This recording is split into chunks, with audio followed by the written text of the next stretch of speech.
अस्सलाम वालेकुम नाज़रीन, आप देख रहे हैं निसार वतन NW न्यूज़ HD और मैं हूं आपकी होस्ट नाज। और अब चलते हैं आज की अहम खबरों की तरफ।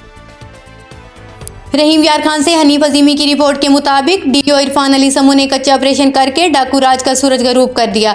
डीपीओ इरफान अली समूह की क़यादत में पुलिस ने कच्चा में तारीखी कामयाबी हासिल की। खैराज तहसीन पेश करते हैं। शोधा और गाजी पुलिस अफसरान और एहलकार को सलाम पेश करते हैं। इन ख्यालात का इजहार सरदार हबीबुर रहमान गोपांग ने चौक बहादुरपुर में डीपीओ इरफान अली समूह के हक में एक पुरहजूम रैली की क़यादत करते हुए कहा।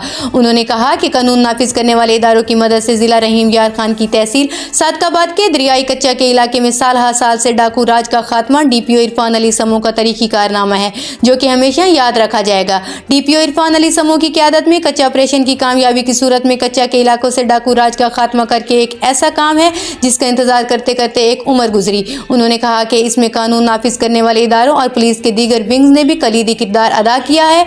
आज तक कच्चा में अवाम की जान और माल के तहफ़्फ़ुज़, रियासत की रिट और कानून की हुक्मरानी को कायम करने के लिए फ़र्ज की राह में जानों के नजराने पेश करने वाले और गाजी के मनसब पाने वाले गाजी पुलिस अफसरान और एहलकार को खैराज अकीदत और सलाम पेश करते हैं। उन्होंने डीपीओ इरफान अली समूह को पाकिस्तान पुलिस का एक रोशन सितारा करार देते हुए कहा कि वो हमेशा पुलिस सर्विस पर नुमायां तौर पर चमकते दमकते रहेंगे। इनकी नेक ख्वाहिशात इनके साथ हैं। इस मौके पर रैली में बड़ी तादाद में शामिल अफराद ने पाकिस्तान जिंदाबाद और डीपीओ इरफान अली समूह जिंदाबाद के नारे बुलंद करते हुए डीपीओ इरफान अली समूह को खिराज तहसीन पेश किया। इंचार्ज पुलिस चौकी चौक बहादुरपुर सब इंस्पेक्टर अहमद बिन कासिम ने अपने एहलकारों के हमरा रैली की सिक्योरिटी के लिए चाको चौबंद रहते हुए फराइज सर अंजाम दिए।